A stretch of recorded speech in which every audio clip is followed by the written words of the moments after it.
Halo pemirsa Solo TV, jumpa lagi bersama saya Inung Takamori dalam acara Ngobrol Santai. Kita akan mengupas tentang NLP dan bagaimana kinerja NLP menjadikan kehidupan kita human excellent. Dalam acara ini saya kedatangan tamu narasumber yang inspiratif, seorang pakar hipnoterapi dan NLP, Master Dian. Halo, apa kabar Mas Dian? Halo Mas Inung. Kita ketemu lagi di acara Ngobrol Santai Solo TV. Iya, kita ketemu lagi ya. Kita ini lagi pengen membahas ngobrol tentang NLP. Sebetulnya NLP itu apa sih menurut Mas Dian? Oke, NLP. Sebelumnya gini Mas, saya belajar NLP dari salah satu lembaga yang berafiliasi di Amerika. Nah, NLP ini apa? NLP ini adalah kepanjangan atau kependekan dari Neuro Linguistic Programming, yaitu neuro artinya otak, linguistik yang artinya adalah bahasa, programming artinya adalah memprogram. Jadi secara harfiah adalah NLP memprogram pikiran dengan bahasa, seperti itu Mas. Nah, aplikasi NLP sendiri itu sangat luas, bisa diaplikasikan untuk segala bidang. Nah, secara spesifik NLP ini adalah satu keilmuan yang mempelajari mengenai struktur kesuksesan manusia, gitu. Oke. Terus bagaimana caranya memulai dengan NLP ini? Oke. Tadi saya katakan adalah NLP adalah sebuah ilmu yang mempelajari mengenai struktur kesuksesan manusia.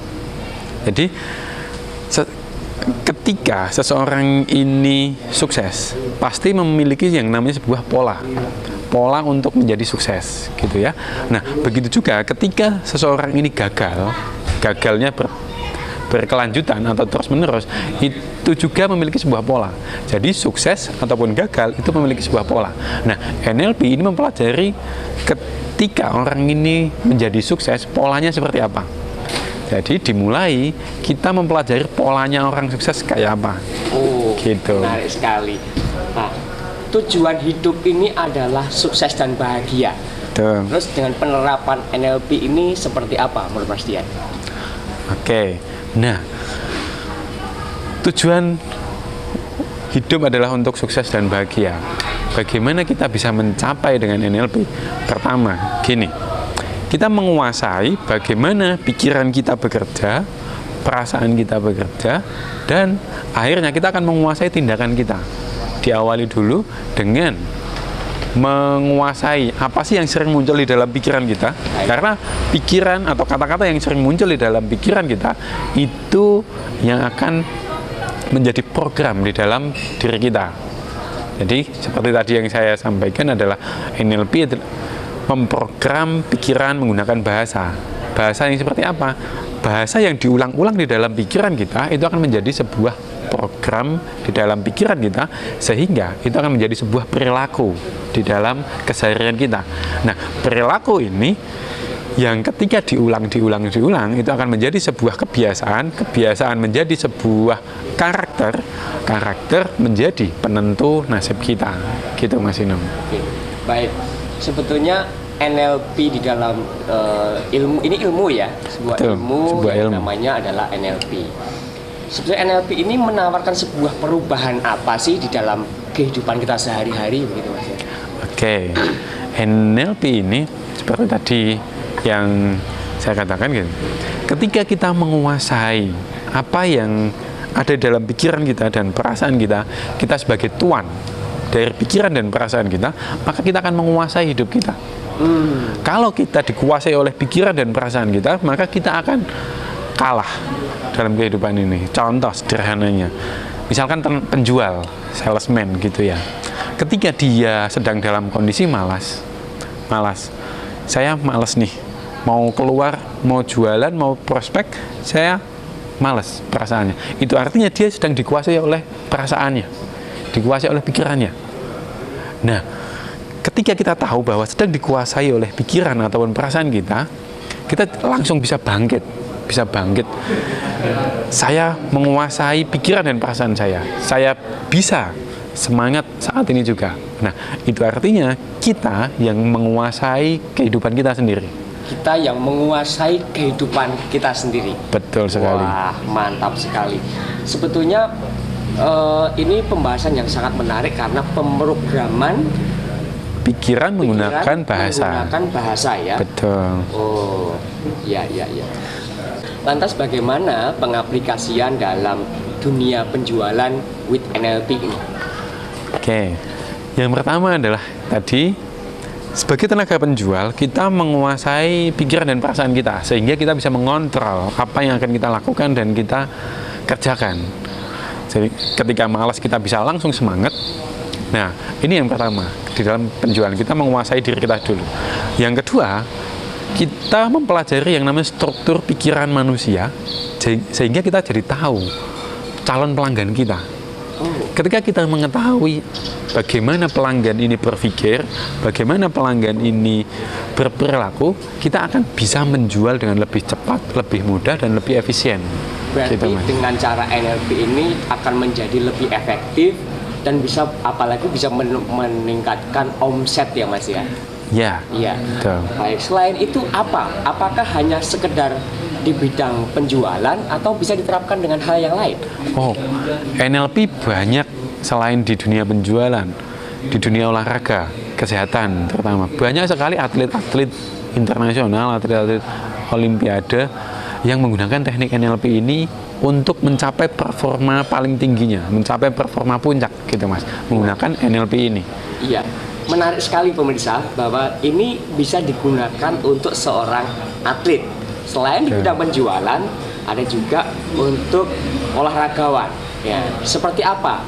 Yuk kita simak berikutnya. Nah, untuk olahragawan, jadi prinsip kerja pikiran manusia salah satunya gini Mas.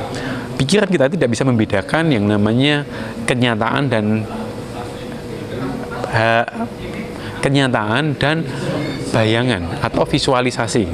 Jadi ketika kita melakukan sebuah visualisasi atau latihan di dalam pikiran, otot kita itu juga ikut berlatih, walaupun pikiran kita yang berlatih gitu. Ada satu penelitian dulu di Singapura itu ada sekelompok atlet. Jadi ada anak-anak yang dilatih, satu menggunakan, ada dua kelompok. Kelompok pertama ini hanya dilatih secara fisiknya saja. Kelompok yang kedua dilatihnya dengan mentalnya saja, tanpa latihan fisik ya. Jadi ini panahan. Jadi mereka ini adalah atlet panahan. Yang satu ini dilatih setiap hari hanya memanah. Yang kedua ini dia tidak memanah, tapi latihannya hanya melakukan latihan di dalam pikiran saja. Setiap hari dia hanya membayangkan bisa memanah dengan tepat. Latihannya itu, yang kelompok kedua ini. Untuk mengetahui seberapa efektif ketika latihan dengan visualisasi atau membayangkan ini tadi.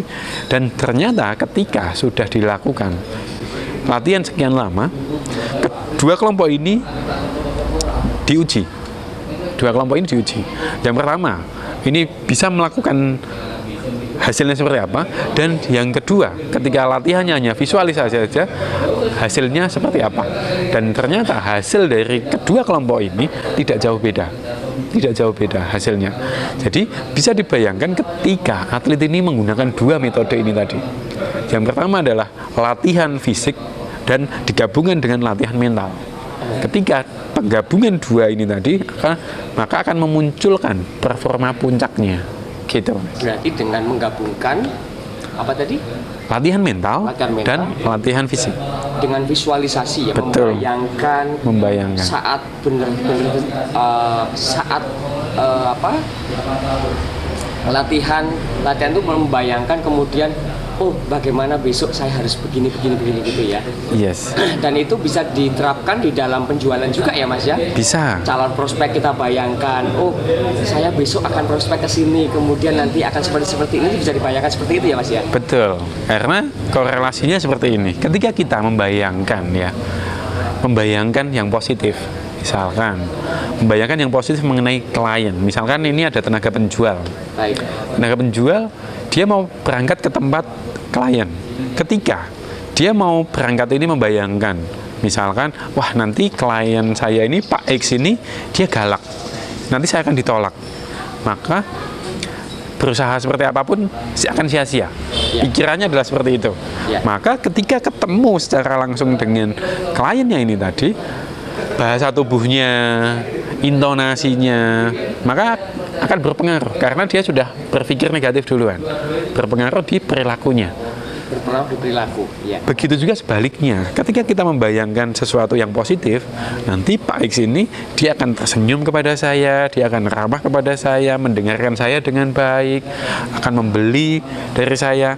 Maka ketika kita ketemu langsung dengan calon atau klien kita, prospek kita ini, bahasa tubuh kita, intonasi kita akan menunjukkan bahwa kita percaya diri.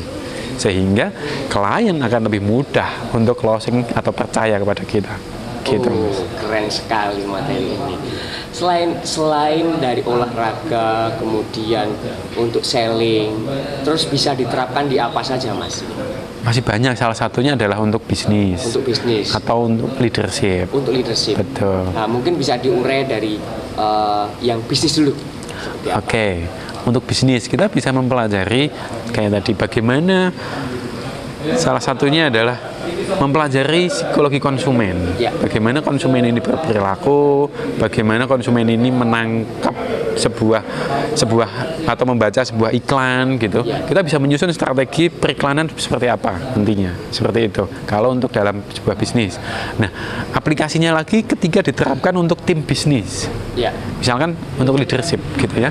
Kita memiliki sebuah tim, punya karyawan. Nah, dengan memahami bagaimana karyawan kita ini berpikir, bertindak, berperilaku, maka kita akan tahu bagaimana cara memotivasi yang tepat kepada mereka. Memotivasi yang tepat kepada mereka. Betul, sesuai dengan karakternya. Sesuai dengan karakter individu masing-masing. Betul sekali. Selain itu ada lagi nggak, Mas? Selain dengan cara tadi. Nah, salah satunya gini. Ketika kita memotivasi yang tepat, misalkan ya, motivasi yang tepat untuk tim kita. Kalau kita salah memotivasi tim, maka hasilnya juga tidak akan bagus, efektif. Contoh sederhana seperti ini. Kita punya tim. Tim ini kita sudah kasih hadiah. Sudah diiming-iming. Kamu mencapai target sekian, hadiah gitu. Betul. Kita kasih iming. Kamu mencapai pencapaian target sekian, kamu dapat rewardnya ini, jalan-jalan ke sini, dapatnya A, B, C, D. Tapi ternyata si A ini tadi tidak termotivasi. Dia masih biasa saja, masih adem-adem saja. Sehingga sebagai pemilik atau sebagai atasan kita jadi bingung. Ini apa yang salah ya dengan anak buah saya yang ini, tim saya yang ini, apa yang salah ya? Nah, karena kita tidak tahu atau tidak memahami anak buah atau tim kita ini. Kalau kita memahami, oh ternyata tim saya ini karakternya adalah menjauh. Jadi manusia itu ketika melakukan sesuatu itu berdasarkan dua hal, Mas. Yang pertama adalah mendekati kenikmatan atau ingin mencapai kenikmatan atau menjauhi kesengsaraan. Nah, kalau tipe yang menjauh ketika dikasihkan hadiah atau iming-iming itu tidak tertarik. Kayak tadi sudah diberikan reward dan sebagainya, dia nggak tertarik. Bagaimana memotivasi tipe yang kedua ini? Memotivasi yang tipe kedua atau yang menjauh ini, yaitu dengan cara dikasih ancaman. Impeachment ya? Yes. Kalau kamu nggak mencapai pencapaian target ini, kamu akan saya pindah, mutasi. Kalau kamu nggak mencapai pencapaian ini, saya akan kasih SP. Nah, ketika dia mendapat sebuah ancaman, dia akan termotivasi untuk melakukan. Gitu. Saya pribadi sebenarnya masuk tipe yang kedua. Oh, tipe yang kedua. Jadi harus ada ancaman dulu, begitu ya? Misalkan gini. Saya melakukan sesuatu itu untuk menghindari tidak nyamanan. menghindari ketidaknyamanan. Contoh, saya bekerja tujuannya untuk memenuhi kebutuhan keluarga saya. Saya tidak mau anak saya kekurangan, bahasanya gitu. Kalau untuk yang mendekat itu bekerja, saya mau bekerja karena saya mau memberikan ABCD kepada anak saya. Saya ingin mendapatkan ABCD. Nah, itu untuk tipe yang mendekat, mendapatkan sesuatu. Mudah memotivasi seperti itu. Kasih iming-iming saja, pasti dia akan jalan. Oh, gitu. Terus dengan NLP ini, apakah bisa juga untuk penyembuhan? Nah, pertanyaan menarik. NLP ini bisa digunakan untuk penyembuhan juga. Misalkan fobia, trauma itu bisa dibantu dengan NLP, Mas. Oh, gitu. Bisa dengan fobia, trauma, atau mungkin kecemasan yang berlebihan begitu ya? Ya, kecemasan berlebihan mungkin bisa lebih cocok ketika menggunakan hipnoterapi ya. Gitu. Nah, terus ini karena Master Dian ini adalah seorang praktisi NLP maupun hipnoterapi. Yes. Pertanyaannya adalah lebih penting mana, NLP atau hipnoterapi nih? Nah, menarik ya. Hipnoterapi atau NLP? Ya. Atau kedua-duanya? Dua-duanya penting. Karena gini, saya sebagai praktisi hipnoterapi dan NLP menganalogikan seperti ini. Hipnoterapi atau hipnosis adalah sebuah ilmu yang menjadi sebuah pondasi gitu ya, sebuah pondasi karena mempelajari mengenai pikiran manusia secara mendalam gitu. Nah, NLP itu seperti bahan bangunannya, Mas. Seperti bahan bangunannya. Karena mempelajari perilaku. Ya. Mempelajari perilaku. Kalau hipnosis mempelajari mengenai pikirannya, kalau NLP mempelajari mengenai perilakunya. Sehingga ketika penggabungan kedua ilmu ini, maka kita akan lebih komprehensif, memahami secara holistik semuanya. Kalau hanya kita memahami mengenai hipnosisnya saja, belum lengkap ketika kita belum memahami yang namanya NLP ini. Gitu. Kedua-duanya harus dipelajari dan praktekkan ya. Betul. Gitu.